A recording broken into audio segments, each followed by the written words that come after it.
రాత్రి అయింది. అయితే ప్రభు దగ్గరికి ఆశపడి వచ్చినాడు. ఏం ఆశపడి వచ్చినాడంటే ప్రభుని ఏదో ఒకటి మాట అడగాలి అని వచ్చినాడు. తన హృదయ లోతులలో ఉన్న ఆలోచనను ఆయనతో పంచుకోవడానికి వచ్చినాడు. ప్రభు ఒక స్థలంలో ఉన్నాడని తెలుసుకొని ప్రభు దగ్గరికి వచ్చినాడు. ఆయన ఎవరయ్యా అంటే ఒక అధికారి దేవుని దగ్గరికి పరిగెత్తుకుంటూ వచ్చాడు. స్తోత్రం చెప్పండి, హల్లెలూయా. ఆయనకు అధికారం ఉంది, ఆయనకు అన్ని ఉన్నా కూడా ఇంకా నేను ఏదో తెలుసుకోవాలి, ఇంకా నేను నేర్చుకోవాలి. ఈయన దేవుని కుమారుడు కదా, 40వ తారీఖు ఈ లోకానికి వచ్చాడు కదా, ఈయన ఏమి చెప్తాడో నేను విందామని ఆయన దగ్గరికి వచ్చి ఆయన ఏమంటున్నాడంటే బోధకుడా అన్నాడు. ఎంత చక్కగా మాట్లాడినాడో. బోధకుడా అంటే బోధించువాడా, మాకు బోధ చేయువాడా అని మాట్లాడుతూ నీవు దేవుని యొద్ద నుండి వచ్చిన బోధకుడు అని మేము ఎరుగుతున్నాం. ఏమని మాట్లాడుతున్నాడంటే నువ్వు దేవుని దగ్గర నుండి వచ్చినావని మాకు తెలిసింది. దేవునికి స్తోత్రం చెప్పండి. కానీ యేసు ప్రభువుని అంటున్న మాట ఏంటంటే నువ్వు దేవుని దగ్గర నుండి వచ్చిన దేవుని కుమారుడు అయ్యా. అయితే అది మేము ఎరిగినాము. అధికారాన్ని ఇవన్నీ ఉన్నా కూడా నీకు మేము లోపడాల్సింది. ఎందుకంటే నువ్వు దేవుని దగ్గర నుండి వచ్చినావు, నువ్వు మాకు బోధించడానికి వచ్చావు కాబట్టి ఈ మాటను మేము వినడానికే మేము ఉన్నాం. దేవునికి స్తోత్రం చెప్పండి. అప్పుడు అంటున్నాడు, దేవుడు అతనికి తోడై ఉంటేనే గాని నీవు చేసిన చూసే క్రియలు గాని ఎవడునూ చేయలేడని యేసు ప్రభుతో చెప్తున్నాడు. కుష్ఠరోగుల దగ్గరికి వెళ్ళావు, వాళ్ళని బాగు చేసావయ్యా. వారి దగ్గరికి వెళ్ళి పుట్టు గుడ్డివారయ్యా. వాస్తవానికి ఏదన్నా కన్ను ప్రాబ్లం ఉంటే, కొంచెం సమస్య ఉంటే డాక్టర్లు వైద్యం చేస్తారు, కానీ అసలు వాడు పుట్టుక నుండే కళ్ళు లేకపోతే కళ్ళు తెప్పించిన డాక్టర్లు ఎవరు లేరు ఇంతవరకు. పుట్టు గుడ్డివాడిని కూడా యేసు ప్రభు ముట్టి యేసు ప్రభును స్వస్థపరిచినారు. ఇది నికోదేము చూశాడు. దేవునికి స్తోత్రం. అధికారి గమనించాడు. ఆయనను తీక్షణంగా పరీక్షించి చూస్తా ఉన్నాడు. ఆయనను పరిశీలన చేశాడు. ఆయనను చూస్తే ఆయన అందరినీ బాగు చేస్తున్నాడని, అందరినీ స్వస్థపరుస్తున్నాడని, చచ్చిపోయిన వాళ్ళని సైతము కూడా ఆయన లేపుతున్నాడని, 4 రోజులైంది సమాధిలో పాతిపెట్టి లాజరు బయటికి రమ్మంటే చనిపోయిన వాడు సహా బయటకు వచ్చాడని, పాడిపోయిన ఒక్కగానొక్క కుమారుడు చచ్చిపోయింటే తల్లి ఏడుస్తా ఉంటే ఆ తల్లి బాధ చూసి యేసు ప్రభు పాడిన ముట్టంగానే పాడిపోయిన వాడు లేచినాడని దేవుని వాక్యంలో రాయబడి. దేవునికి స్తోత్రం.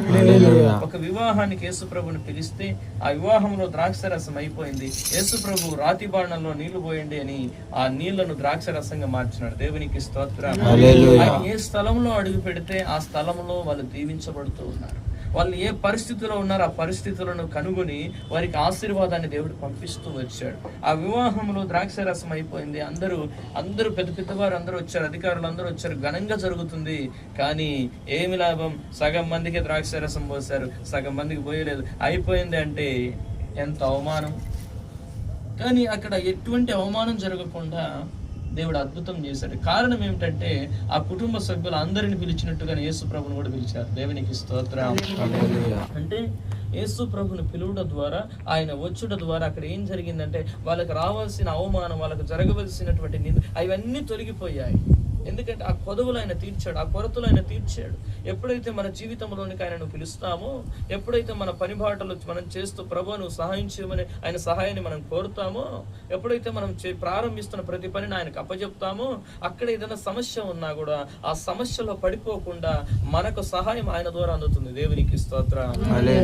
ఈరోజు నికోదేము ఇదే గమనించాడు.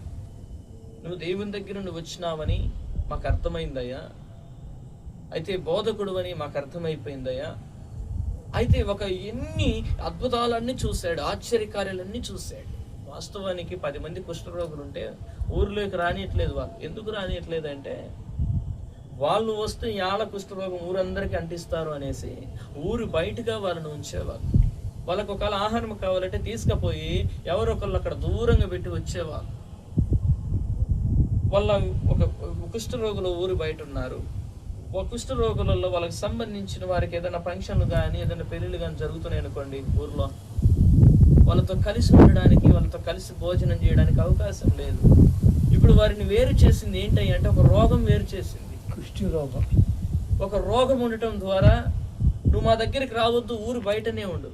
ఎవరు వాళ్ళు? సొంత బంధువులు, సొంత రక్త సొంత తల్లిదండ్రులు కూడా. అన్ని రోగముల కన్నా భయంకరమైన రోగం ఏందయ్యా అంటే పాపం అనే రోగం. అంటే ఈరోజు ప్రపంచం మొత్తం తిరిగినా కూడా అన్ని రోగాలకు వైద్యుడు ఉన్నారు. ఏ జబ్బుకైనా వైద్యుడు ఉన్నారు కానీ పాపం అనే జబ్బుకు వైద్యుడు లేడండి. అందుకే ప్రభు ఈ లోకానికి ఎందుకు వచ్చాడంటే ఆ పాపము నుండి, శాపము నుండి, ఆ దోషము నుండి విడిపించడం కోసమే వచ్చాడు. దేవునికి స్తోత్రం. ఇది మాకు అర్థమైందయ్యా అంటున్నాడు. నీకు నువ్వు వచ్చిన దైవ కుమారుడు అని, దేవుని దగ్గర నుండి వచ్చినావని, మా పాపమును మా శాపము తీసివేయడానికి వచ్చి మాకు అర్థమైపోయింది. నువ్వు దేవుని దగ్గర నుండి వచ్చినావు మాకు అర్థమైంది.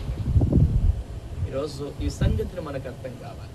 అయితే ప్రియులారా, ఆ కుష్ఠరోగులు ఎంత బాధపడేవాళ్ళో ఊరి బయట ఉండి, ఎంత ఏడ్చుకునేవాళ్ళు. అయితే ప్రభు అంటున్నాడు, ప్రభు అన్న మాట ఏంటంటే మీరు ఊర్లోకి వెళ్ళండి, మీరు బాగుపడతారు. చప్పలుడు దేవుని నామమున మహిమపడతారు. హల్లెలూయా. అందరూ ఏమన్నారు? ఊరి బయటికి పొమ్మన్నారు. ప్రభు ఏమంటున్నాడు? మీరు ఊరిలోకి వెళ్ళండి. అంటే వీరందరూ వెలివేశారు కానీ ప్రభు మాత్రం వెలివేయలేదు. వీరందరూ త్రోసేశారు కానీ, ఎందుకని? తనలో ఉన్న జబ్బును బట్టి, తనలో ఉన్న పరిస్థితిని బట్టి అందరూ వెలివేశారు కానీ ప్రభు అంటున్నాడు, ఆ జబ్బును నేను తీసివేస్తానా, ఆ జబ్బును నేను తొలగిస్తాను. నువ్వు వెళ్ళండి, ఊర్లోకి వెళ్ళండి, వెళ్తున్నాను, మీరు త్రోవలోనే బాగుపడతారు. దేవునికి స్తోత్రం. 10 మంది ఉన్నారండి. 10 మంది ఊర్లోకి వెళ్తుంటే 10 మంది బాగుపడినారు. ఇప్పుడు వాళ్ళ కుష్ఠరోగం అంతా పోయింది. ఊర్లోకి పోయేసరికల్లా ఎన్ని రోజులు ఎదురు చూశారు. ఎప్పుడు మమ్మల్ని బాగు చేసేవాళ్ళు లేరా, మమ్మల్ని సరి చేసేవాళ్ళు లేరా, మాకు మంచి ఆరోగ్యానికి రావా, ఆ దీవెనకరమైనటువంటి ఆ ఐక్యత కలిగినట్టు మరలా మా కుటుంబ సభ్యులతో మేము కలిసేదానికి మాకు అవకాశం లేదా? ఎన్నిసార్లు ఏడ్చారో, ఎన్నిసార్లు బాధపడినారు ఊరి బయట ఉంది. అయితే ప్రభు చూశాడు, శరీరధారికి లోకానికి దిగి వచ్చి వాళ్ళ దగ్గరికే వచ్చి వాళ్ళతోనే మాట్లాడి మీరు వెళ్ళండి బాగుపడతారంటే వెళ్తున్నాను, త్రోవలోనే బాగుపడినాడు. ఒక వ్యక్తి మాత్రమే పరిగెత్తుకుంటే ప్రభు దగ్గరికి వచ్చినాడు, ప్రభు పాదాలు పట్టుకున్నాడు. చప్పలు దేవుని నామమున మహిమ. ప్రభు అంటున్నాడు, మీరు 10 మంది కదా వచ్చారు, 10 మంది కదా త్రోవలో వెళ్తా ఉన్నారు, బాగుపడినారు. మరి 10 మంది బాగుపడింటే మరి ఒక్కడివే వచ్చావే, మరి మిగతా వారు ఎక్కడున్నారు? ఎక్కడికి వెళ్ళారు వాళ్ళు అంటే? వాళ్ళు లోకంలో కలిసిపోయారు, ప్రజలతో కలిసిపోయారు, బంధువులతో కలిసిపోయారు. ఇక బాగు చేసిన దేవుని మర్చిపోయారు, స్వస్థపరిచిన దేవుని మర్చిపోయినారు. ఎవరి మాట వల్ల నేను బాగుపడినాము, ఎవరు పొమ్మంటే మేము బాగుపడినాము, ఆయనను మర్చిపోయినారు పూర్తిగా. వాళ్ళ బంధువులతో, వాళ్ళ రక్త సంబంధికులతో వాళ్ళు కలిసిపోయారు. కానీ ప్రభు దగ్గరికి వచ్చినట్టుగా లేదు.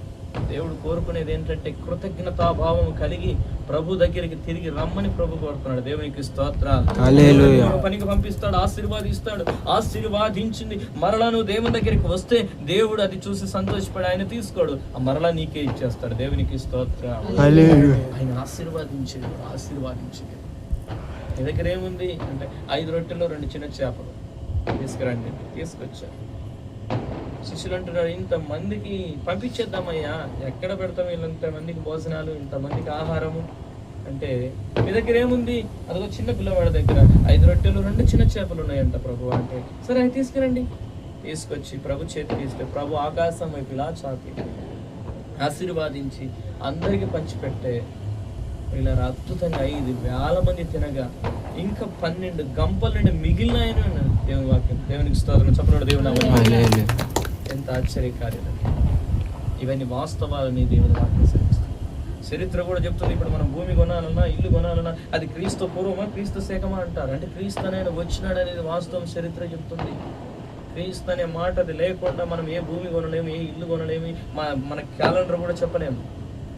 అది క్రీస్తు పూర్వమా, క్రీస్తు శకమా, క్రీస్తు పుట్టక ముందా, క్రీస్తు పుట్టినాకనా అంటే పుట్టినాడన్న వాస్తవం అని చెప్తున్నారు. క్రీస్తు ప్రభు పుట్టినాడనే వాస్తవము తెలియవస్తా ఉంది. ఈరోజు తల్లించింది ఆ కారణం. ఇంతమంది బాగుపడుతున్నారంటే ఆయన అంటున్నటువంటి మాట ఏంటంటే దేవుడు అతనికి తోడై ఉంటేనే కానీ నువ్వు చేయుచున్న సూచక్రియలను ఎవడనూ చేయలేదు. నిజంగా దేవుడు తోడు లేకపోతే అన్ని కార్యాలు జరగవు. అసలేక అన్ని కార్యాలు, అద్భుతాలు జరగవు.